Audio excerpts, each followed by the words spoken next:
जय हिंद। हम इस वीडियो में 1857 के स्वतंत्रता संग्राम से संबंधित 3 अति महत्वपूर्ण लघु उत्तरीय प्रश्नों का अध्ययन करेंगे। इन 3 प्रश्नों में से कोई एक प्रश्न परीक्षा में जरूर आएगा। तो आइए वीडियो को शुरू करते हैं। हमारा पहला प्रश्न है 1857 के स्वतंत्रता संग्राम के कारणों का उल्लेख कीजिए। तो फ्रेंड्स, 1857 के स्वतंत्रता संग्राम के निम्नलिखित कारण थे।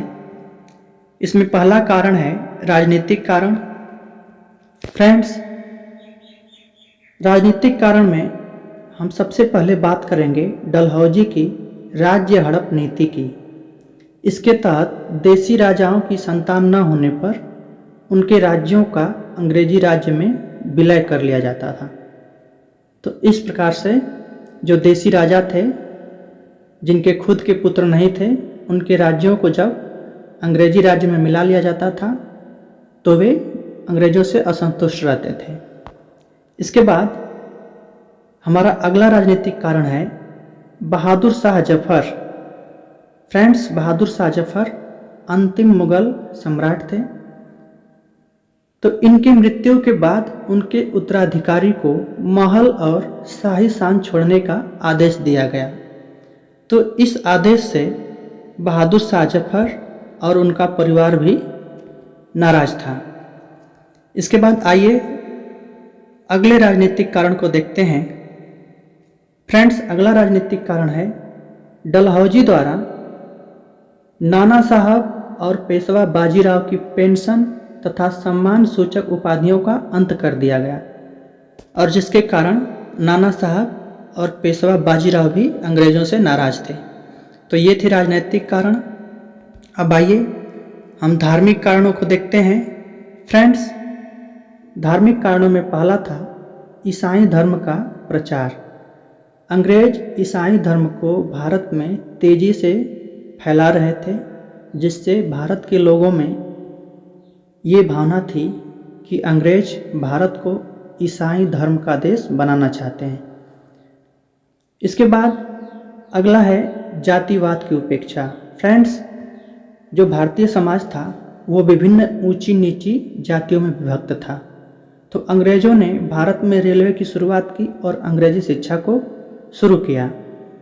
तो इससे जो ऊंची जाति के लोग थे वो नाराज थे, क्योंकि उनका मानना था कि इस तरह से तो उनको नीची जातियों के साथ यात्रा करना पड़ेगा, एक साथ बैठना पड़ेगा, एक साथ पढ़ने के लिए एक स्कूल में जाना पड़ेगा और एक साथ बैठना पड़ेगा। तो इससे जो भारतीय ऊंची जाति के लोग थे वे नाराज थे, क्योंकि वे जातिवादी थे और अंग्रेजी सरकार जातिवाद की उपेक्षा कर रही थी। इसके बाद अगला कारण है चर्बी लगे कारतूसों का प्रयोग। उस समय कारतूसों में गाय और सूअर की चर्बी का प्रयोग किया जाता था, जिससे हिंदू और मुस्लिम दोनों धर्मों के सैनिकों को समस्या थी। तो ये थे धार्मिक कारण। और अब हम बात करेंगे सैनिक कारण की। तो आइए देखते हैं। सैनिक कारण में जो पहला कारण है वह है भारतीय सैनिकों से भेदभाव। जो अंग्रेज सैनिक थे उनको प्रमोशन दिया जाता था और उनका वेतन भी भारतीय सैनिकों से अधिक था। भारतीय सैनिकों को प्रमोशन नहीं दिया जाता था। तो इस भेदभाव से जो भारतीय सैनिक थे वे अंग्रेजों से नाराज थे। इसके बाद है परेड में भारतीय सैनिकों का अपमान। अंग्रेज परेड के दौरान भारतीय सैनिकों को गाली देते थे और उनका अपमान करते थे। तो इस तरह से भारतीय सैनिक अंग्रेजों से नाराज थे। इसके बाद है रियासतों की सेना की समाप्ति। जो रियासतों की सेना थी उसको समाप्त कर दिया गया डलहौजी के द्वारा। तो इस प्रकार रियासतों की सेना में जो लोग थे वे बेरोजगार हो गए और वे अंग्रेजों से असंतुष्ट हो गए, अंग्रेजों के खिलाफ हो गए। आइए अब आर्थिक कारण को देखते हैं। तो फ्रेंड्स, अंग्रेजों ने कुटीर उद्योग धंधों का विनाश कर दिया। भारतीय अपने घरों में अपने हाथों से जो उद्योग धंधे संचालित करते थे छोटे छोटे, उसका विनाश हो गया, क्योंकि भारतीय बाजार में अंग्रेज़ों द्वारा निर्मित सामान पर्याप्त मात्रा में कब्जा कर लिए भारतीय बाजार को, जिससे बेरोजगारी की समस्या बढ़ गई भारतीयों में। और इसी के साथ साथ भारत में भीषण अकाल पड़ गया और लोगों की फसलें सूख गई, लेकिन इसके बावजूद अंग्रेज़ों ने लगान में वृद्धि कर दी।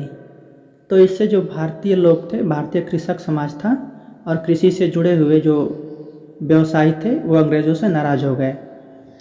अगला है उच्च पदों पर नियुक्ति में भारतीयों के साथ भेदभाव। जो ब्रिटिश शासन प्रशासन में उच्च पद थे अथवा सेना में उच्च पद थे, उन पदों पर सिर्फ अंग्रेज़ों को ही नियुक्त किया जाता था, भारतीयों को नियुक्त नहीं किया जाता था। तो इस भेदभाव से जो भारतीय लोग थे वे अंग्रेज़ों से नाराज़ थे। इसके बाद हम देखेंगे सामाजिक कारण को। तो फ्रेंड्स, सामाजिक कारण में 2 कारण थे मुख्य रूप से। इसमें सती प्रथा का अंत और बाल विवाह पर रोक, ये 2 कारण थे जिससे कि भारतीय अंग्रेज़ों से नाराज़ थे, क्योंकि भारतीय समाज बाल विवाह का समर्थक था और सती प्रथा को भी वह मानता था।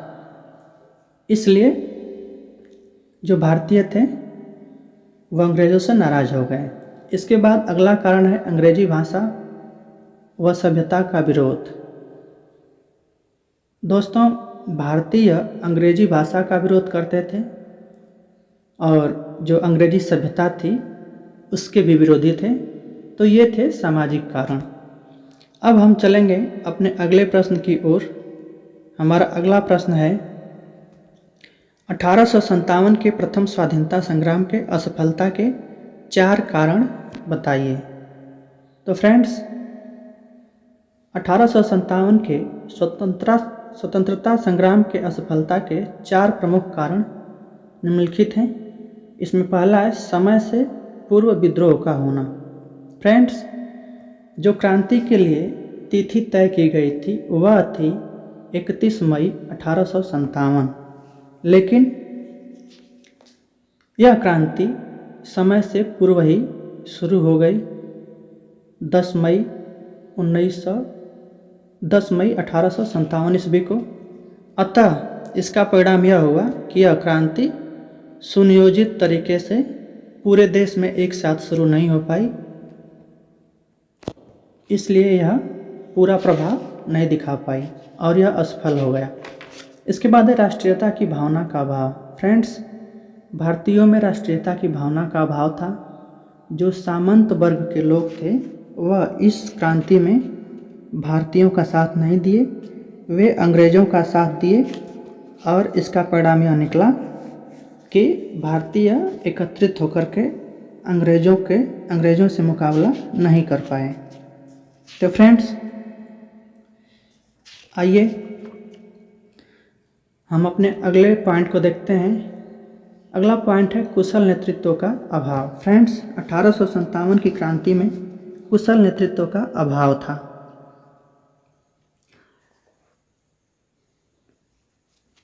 इसमें कोई भी ऐसा व्यक्ति नहीं था जो भारतीय स्वतंत्रता संग्राम का कुशल नेतृत्व कर सके। तो आइए देखते हैं, इसको थोड़ा सा विस्तार से समझते हैं। फ्रेंड्स, बहादुर शाह जफर जो कि अंतिम मुगल सम्राट थे, दिल्ली से जो क्रांति का प्रतिनिधित्व किए, वे बूढ़े थे और अशक्त थे। तो वे सही से इसका नेतृत्व नहीं कर पाए। इसके साथ साथ लक्ष्मीबाई जो कि झांसी से नेतृत्व की, वे कुशल सेनानायक थीं, लेकिन वे एक स्त्री थीं। तो इस प्रकार से कोई भी ऐसा व्यक्ति नहीं था जो अंग्रेज़ों की कूटनीति को समझ सके और इस क्रांति का प्रतिनिधित्व कर सके। इसके बाद है आर्थिक कठिनाई। फ्रेंड्स, भारतीयों के पास साधनों का अभाव था। उनके पास धन की कमी थी, जिसके कारण वे सैनिकों की भर्ती करना और अस्त्र शस्त्र खरीदने का काम नहीं कर पाए। अब आइए हम अपने लास्ट प्रश्न की ओर चलते हैं। हमारा अंतिम प्रश्न है 1857 के स्वतंत्रता संग्राम के परिणाम लिखिए। तो आइए देखते हैं कि 1857 के स्वतंत्रता संग्राम के क्या परिणाम निकल कर आए। तो इसमें देखिए, पहला परिणाम है ईस्ट इंडिया कंपनी के शासन का अंत हो गया और भारत की सत्ता सीधे सीधे ब्रिटिश सरकार के हाथों में चली गई। इसके बाद ब्रिटिश सरकार की नीति में परिवर्तन। फ्रेंड्स, जो ब्रिटिश सरकार थी उसकी नीति में परिवर्तन आ गया। ब्रिटिश सरकार ने यह आश्वस्त किया कि भविष्य में देशी राज्यों के साथ जो भी संधियां हुई हैं और समझौते हुए हैं उनका पालन किया जाएगा और किसी भी देशी राज्य को हड़पने का प्रयास नहीं किया जाएगा। इसके साथ साथ दत्तक पुत्र लेने का जो अधिकार था उसको बहाल कर दिया गया। अब कोई भी राजा जिसका अपना खुद का पुत्र नहीं था वो दत्तक पुत्र लेकर उसको अपना राज्य सौंप सकता था। अगला है विक्टोरिया द्वारा भारतीयों के धर्म की रक्षा का आश्वासन दिया गया। जो ब्रिटेन की महारानी थी विक्टोरिया, उनके द्वारा यह आश्वासन दिया गया कि वे भारतीयों की धर्म की रक्षा करेंगी। आइए अगले परिणाम को देखते हैं। फ्रेंड्स, अगला परिणाम है राष्ट्रवाद की भावना का प्रसार। फ्रेंड्स, 1857 की क्रांति का एक महत्वपूर्ण परिणाम यह निकला कि भारतीयों में राष्ट्रवाद की भावना का प्रसार हो गया। हिंदू मुस्लिम में एकता स्थापित हो गई और इस क्रांति के बाद यह साबित हो गया कि जो भारतीय हैं वे साहसी हैं, वीर हैं, प्रतिभा संपन्न हैं और बड़ी से बड़ी चुनौती का सामना कर सकते हैं। इसके बाद अगला परिणाम है प्रशासन का केंद्रीकरण।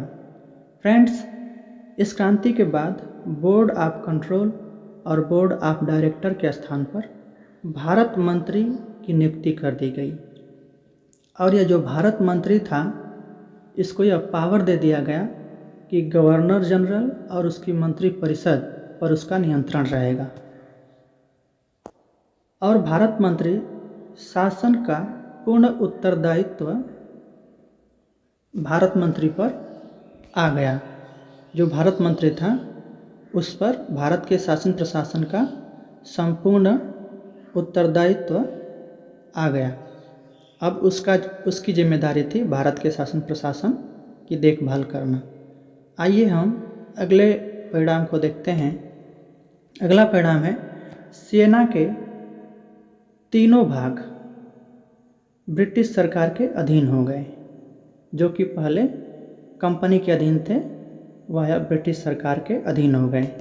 तो फ्रेंड्स, ये था हमारा आज का वीडियो जिसमें हमने 3 अति महत्वपूर्ण प्रश्न जो भारत के प्रथम स्वतंत्रता संग्राम से संबंधित थे का अध्ययन किया।